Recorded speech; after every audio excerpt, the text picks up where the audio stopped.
யாக்கோபு அதிகாரம் 1.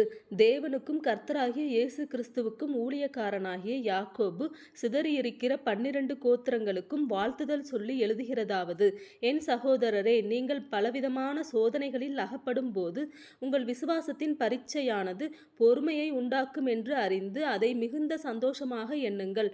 நீங்கள் ஒன்றிலும் குறைவுள்ளவர்களாயிராமல் பூரணராயும் நிறைவுள்ளவர்களாயும் இருக்கும்படி பொறுமையானது பூரண கிரியை செய்ய கடவது. உங்களில் ஒருவன் ஞானத்தில் குறைவுள்ளவனாயிருந்தால் யாவருக்கும் சம்பூரணமாய் கொடுக்கிறவரும் ஒருவரையும் கடிந்து கொள்ளாதவருமாகிய தேவனிடத்தில் கேட்க கடவன், அப்பொழுது அவனுக்கு கொடுக்கப்படும்.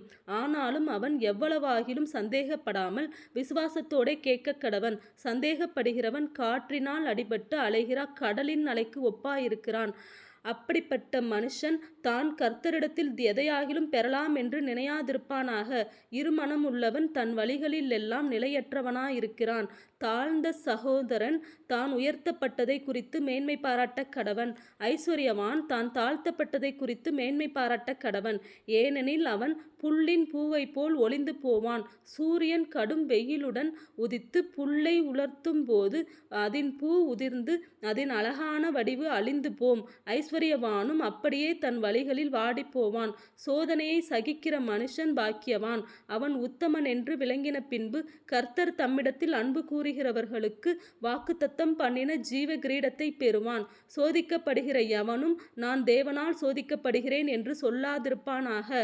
தேவன் பொல்லாங்கினால் சோதிக்கப்படுகிறவரல்ல, ஒருவனையும் அவர் சோதிக்கிறவரும் அல்ல. அவனவன் தன் தன் சுய இச்சையினாலே இழுக்கப்பட்டு சிக்குண்டு சோதிக்கப்படுகிறான். பின்பு இச்சையானது கர்ப்பந்தரித்து பாவத்தை பிறப்பிக்கும். பாவம் பூரணமாகும் போது மரணத்தை பிறப்பிக்கும். என் பிரியமான சகோதரரே, மோசம் போகாதிருங்கள். நன்மையான எந்த ஈவும் பூரணமான எந்த வரமும் பரத்திலிருந்துண்டாகி ஜோதிகளின் பிதாவினிடத்திலிருந்து இறங்கி வருகிறது. அவரிடத்தில் யாதொரு மாறுதலும் யாதொரு வேற்றுமையின் நிழலும் இல்லை.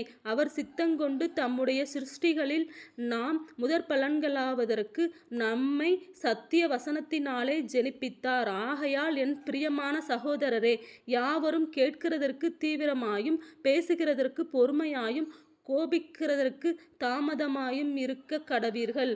மனுஷருடைய கோபம் தேவனுடைய நீதியை நடப்பிக்க மாட்டாதே. ஆகையால் நீங்கள் எல்லாவித அழுக்கையும் கொடிய துர்க்குணத்தையும் ஒழித்துவிட்டு உங்கள் உள்ளத்தில் நாட்டப்பட்டதாயும் உங்கள் ஆத்துமாக்களை இரட்சிக்க வல்லமையுள்ளதாயும் இருக்கிற வசனத்தை சாந்தமாய் ஏற்றுக்கொள்ளுங்கள்.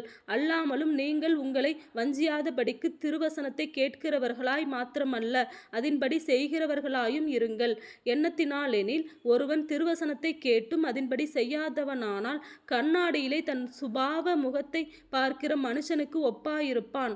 அவன் தன்னைத்தானே பார்த்து அவ்விடம் விட்டு போனவுடனே தன் சாயல் இன்னதென்பதை மறந்து விடுவான். சுயாதீன பிரமாணமாகிய பூரண பிரமாணத்தை உற்று பார்த்து அதிலே நிலைத்திருக்கிறவனே கேட்கிறதை மறக்கிறவனாயிராமல் அதற்கேற்ற கிரியை செய்கிறவனாயிருந்து தன் செய்கையில் பாக்கியவானாயிருப்பான். உங்களில் ஒருவன் தன் நாவை அடக்காமல் தன் இருதயத்தை வஞ்சித்து தன்னை தேவபக்தியுள்ளவன் என்று எண்ணினால் அவனுடைய தேவபக்தி வீணாயிருக்கும். திக்கற்ற பிள்ளைகளும் விதவைகளும் படுகிற உபத்திரவத்திலே அவர்களை விசாரிக்கிறதும் உலகத்தால் கரைப்படாதபடிக்கு தன்னை காத்து கொள்ளுகிறதுமே பிதாவாகிய தேவனுக்கு முன்பாக மாசில்லாத சுத்தமான பக்தியாயிருக்கிறது.